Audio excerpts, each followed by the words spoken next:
Hello everyone, it's Renee from Bad Outfit Great Lipstick and I really hope you're doing well.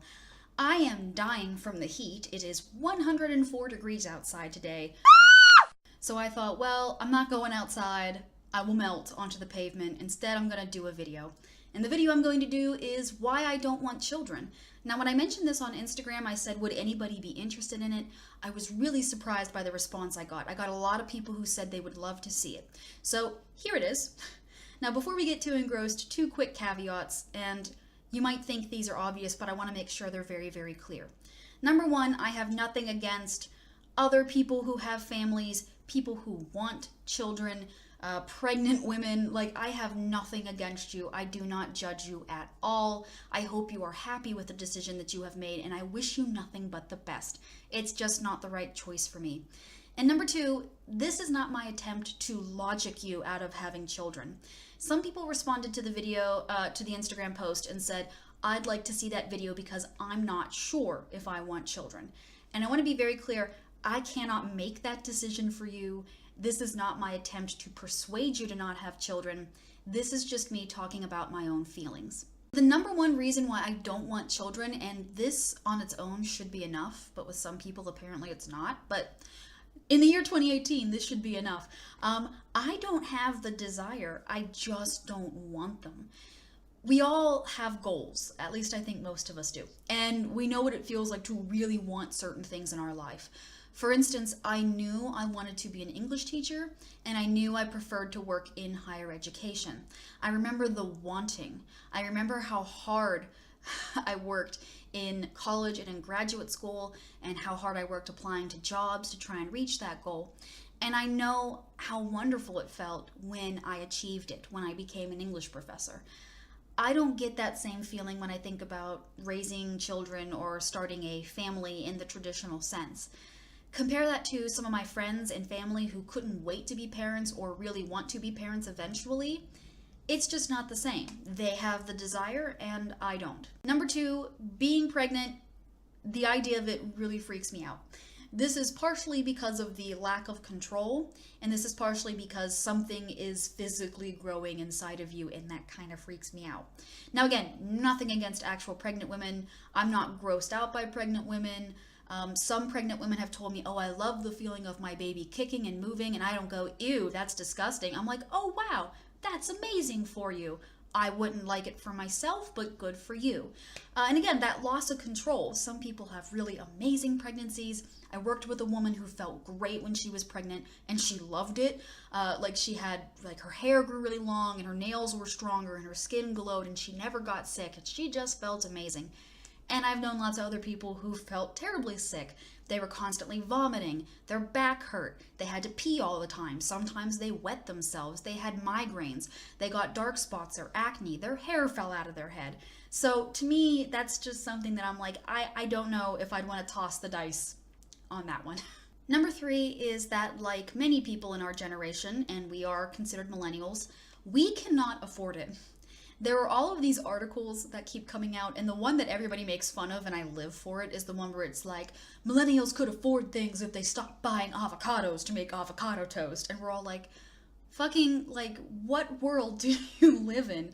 A lot of people can't afford to have kids nowadays. When you look at how much a child costs, we really couldn't afford to have one. Even if we wanted one, we'd have to wait for a few years.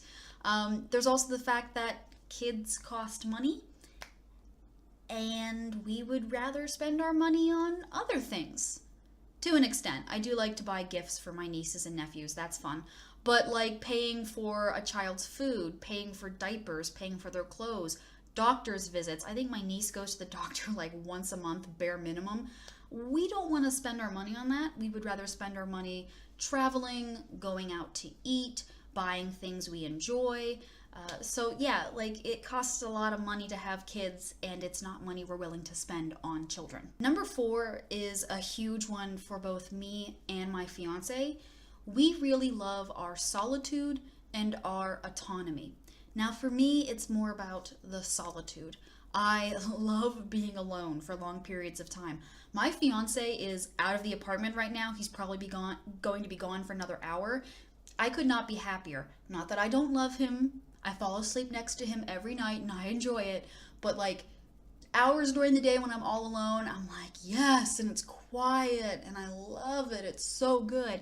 And for my fiance, it's a little more important to him that he can just pretty much do what he wants when he wants. So if he wants to leave the apartment for 3 hours, he can do that. He doesn't have to arrange childcare. And if you're going to say, oh, he should take the kid with him, he's usually going to a wood shop full of gigantic, dangerous equipment, so it's not a place to have kids. So we really love that we can do what we want when we want, and we don't have to make special arrangements to do that. Even with a cat, my cat is not with me right now. We're still trying to figure out the safest way to move her 1,000 miles. She's 19 years old, so it's kind of tricky. But even with a cat, you have a little more autonomy. If we would leave for a week to go on vacation, we could have our friends come in twice a day to check on the cat, feed her, and make sure she was doing all right. You can't really do that with kids. You can't just leave a 3-year-old in the apartment and be like, all right, check on little Timmy twice a day. Like, no, that's bad. Don't do that. Number 5 is something that I know other child-free people feel, and they're kind of embarrassed to admit it.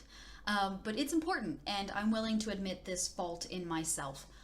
I would have a really hard time letting my child be free and independent. Now, let me explain what I mean. When I was a kid, I could say to my mother, and by kid I mean like 11 or 12, I could say to my mother, hey, I'm gonna walk a mile into town and go to the candy store and or go to the pizza shop and get a slice of pizza with my friends. And my mom would be like, great, take your phone with you and be back by 8 o'clock. And I was fine doing that, and she was fine letting me do that. I don't know if I would be okay with that. Every time my child left my sight, I would be afraid that something terrible would happen to them. Now, of course, when I say this, there are some people who say, well, yeah, that fear never leaves you and you always worry about your kids. My mother still fusses about me being 1,000 miles away from her. If I go somewhere at night, she's like, is Kirby with you? Is your fiance with you? And I'm like, yeah, okay, it's fine. I go for walks in the morning and she's like, you went for a walk by yourself? I'm like, it's broad daylight in a busy area and I'm 30. Like, it's fine. But I get that. But I think it's bad enough for me that I really, really, really would stress the whole time the kid was outside of the house. It wouldn't be very fun if every time my kid left the house, I was like, I need a text message every hour on the hour. That's not fun. No kid needs to go through that. Number 6 is, what if my child was a horrible person? And again, this is something people always they have a response to. They go, well, if you raise your kid right. No, we know that's not entirely true. Is it a factor? Absolutely. I have met some parents where, based on the way they behave, the way they treat other people, including teachers, but also like customer service people, and the way that they raise their kids and the things they let their kids get away with, I have seen those parents with their children and been like, God, I really hope I don't have to teach your kid someday, because there's a good chance your kid is going to end up learning really bad things from what you're doing. I'm like, man, I really hope that turns out better than I expected to. But I think we all know somebody who had really good parents and turned out to be a complete asshole. I know lots of people where I've had friends where they and one or two of their siblings were really, really great people, and one or two of the other siblings were just absolute monsters. And let's be clear here, I'm not even just talking about like extreme kinds of bad person. Like, the example I sometimes give is, look, there were lots of serial killers who had really decent parents, and look how they fucking turned out. Like, how would you live with that?